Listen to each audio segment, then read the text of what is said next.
Hi everyone, I am reading chapter 34 of Barjack Paw.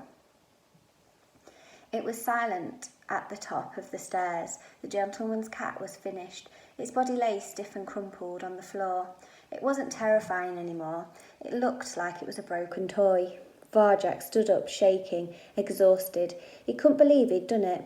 With all his skills, he was no match for the black cats. He fought the fight of his life, yet the truth was they were better than the real cats in almost every way, but they could never be alone like a real cat.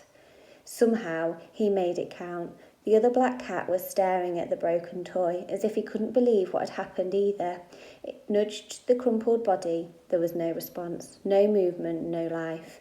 It stood up very slowly and came towards Barjack. He knew what was coming. This one would never let him near his collar. It was going to avenge him. It was going to destroy him. And for all the world, he couldn't think how to stand against it. But it stopped just before it reached him and looked him in the eyes. For the first time, Barjack thought he saw a flicker of expression there. It looked terribly sad. It wasn't fighting anymore. No, it was holding its neck out. It could beat him. It could beat anyone.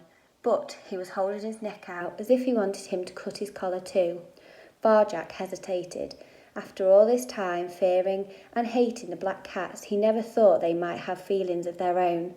But the two of them had always been like one, and now, without its other half, even the perfect fighting machine was useless.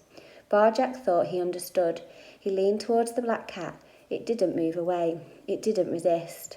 Very gently he cut its collar. Its eyes widened for an instant. And then it too ground down to a stop. It was over. He's done it. He's beaten them. Everyone was shouting now. We're free. Where was Holly? At that moment she was all he could think about. Where was she? She figured out how to stop the cats. She was the one who'd done it. Kind of sad, those black cats, said a gravelly voice behind him. One couldn't work without the other. Barjack turned to face her, his heart aching. Would she forgive him? Holly, I'm so sorry. I should have come with you. Her mustard eyes were smiling. I know, but you made up for it, because you're not the worst friend in the world, Mr. Paw, not by a long shot. They grinned at each other. Barjack, you did it, said Tam. She was breathless, and her eyes were shining. I told her you'd do it. Didn't I tell you, Holly? Tam, he said, it's good to see you again.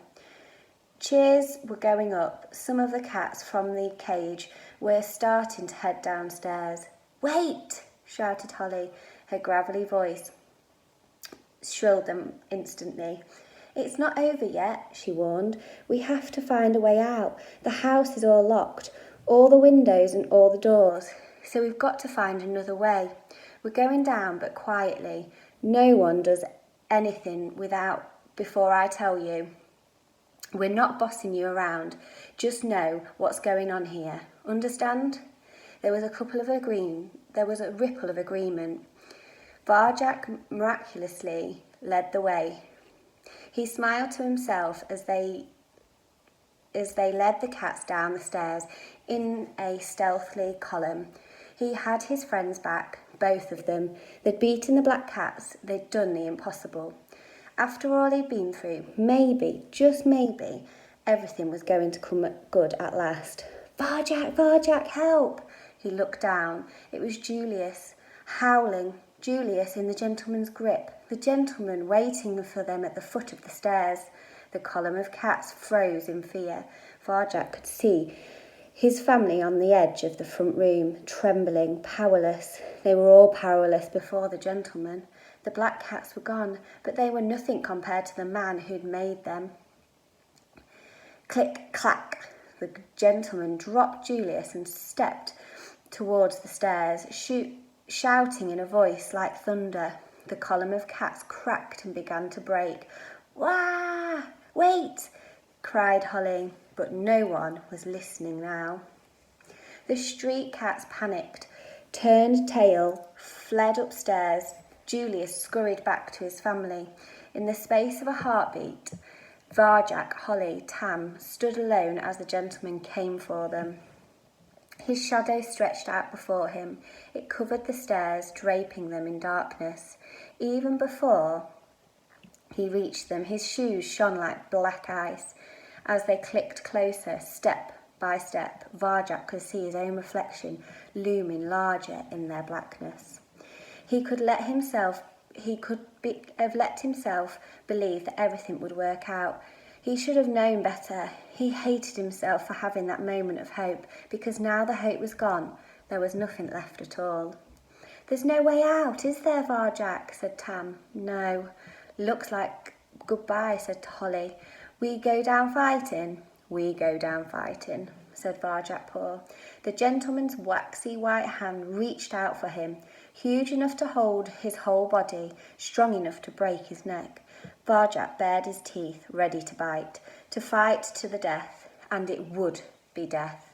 How else could it not? The hand closed around his neck and crash! The smash of breaking glass. "Leave my friends alone!" And the hand let go. Varjak looked up to see the biggest, blackest monster in the world. The great dog had come through. He'd shattered the windows of the Contessa's house. Even Varjak shook at the sight of him. The gentleman cowered. He backed away from the stairs, hands in the air, shaking with terror. It was something Varjak never expected to see. The almighty man, so vast, so powerful. He'd made the toy cats, the black cats. He was responsible for the vanishings. He could do anything, and yet even he, with all of his power, had something he was scared of, something he couldn't face. And he faced it. The gentleman became like a little boy, lost, frightened, and all alone. He circled around him, growling, snarling, and snapping with his teeth.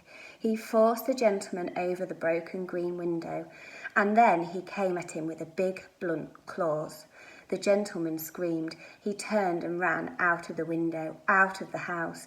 With a wink at the cats, he leaped after him, and he chased him, screaming, into the night. Hope you enjoyed chapter 34. Can't wait to find out what happens in the final chapter.